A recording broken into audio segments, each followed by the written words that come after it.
With Sumner and Johnny Marr offered to show us around Manchester by tram, we decided to take the opportunity to talk to Bernard and Johnny about their musical pasts and presents. Well, we've just had this tram line installed, so we thought it'd be rather nice for you viewers to very pleasant. Manchester.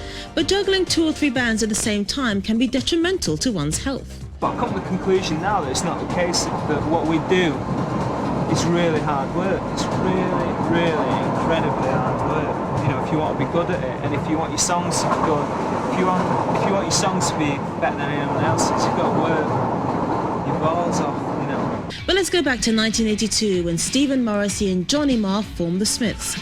As has been well documented, the band split in 1987, and now a book titled Morrissey and Marr, The Severed Alliance has been published. Neither Morrissey or Marr are impressed with either the book or the author.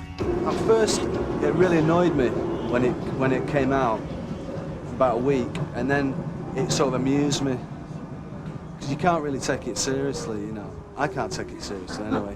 It's really strange reading about your own life story in a sort of from a warped, kind of distorted perspective.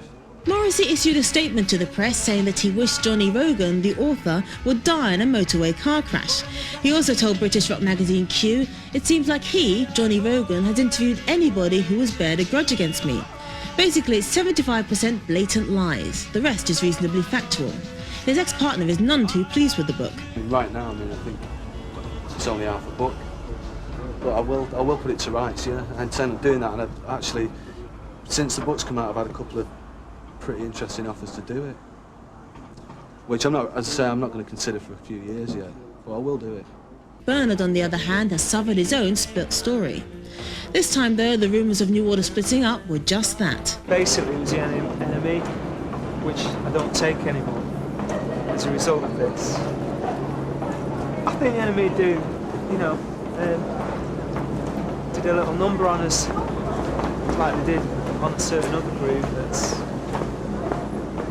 close to my heart, you may say. I just think it was a bit of a pointless exercise, really. Manchester has long been a base for Britain's burgeoning indie scene.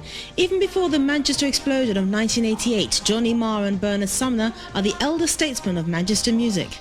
Both men were in bands, Johnny with the Smiths and Bernard New Order, before they got together to form Electronic. And as they say, we've both been in groups here for a very long time. Johnny was in the Smiths. Have you heard of the Smiths?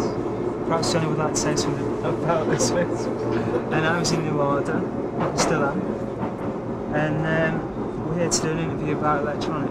OK, Electronic was formed on a loose basis, with the two naively thinking that they released singles without any promotion, an idea which they now find slightly ridiculous. When we started off, we sort of kind of naively, really, thought that we could kind of slip records out the back door of a factory, you know. And as Bernard said earlier, the consequence of partly working with Neil Tennant and having the records make the top 20 is that and also we liked it, that we ended up doing promotion, you know. Sumner and Marr worked with the Pet Shop Boys on their first electronic track, Getting Away With It.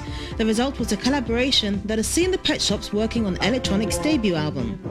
The idea when we started was to work to do things differently from the way we'd done things in groups and work with other musicians that were around, but there are very few people really that would suit our kind of music and the things we do, and Neil is one of them. Disappointed was one of those tracks which saw Neil Tennant taking lead vocals. The track was a landmark in the band's history, as it saw the release of a video that both members of the band were happy with.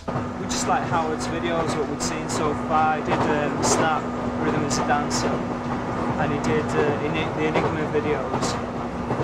And I like the way that, depending on which group it was, that he could change his style direction, and we just tried him, and he's been, you know, really good.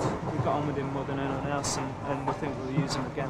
The song's success has quietened critics who claim that Electronic was just a hobby for two rich pop stars who had nothing better to do. We're not doing it to further our careers, because our careers have got far, right? We do it we do interviews. We're doing this interview because we believe in what we're doing and we want to shout about it. Because of other commitments, electronic might have to take a back seat now. I've just finished working on the new The record, which will be out, and Bernard's nearly finished the New Order record. So I think the idea is that we do the next album early next year.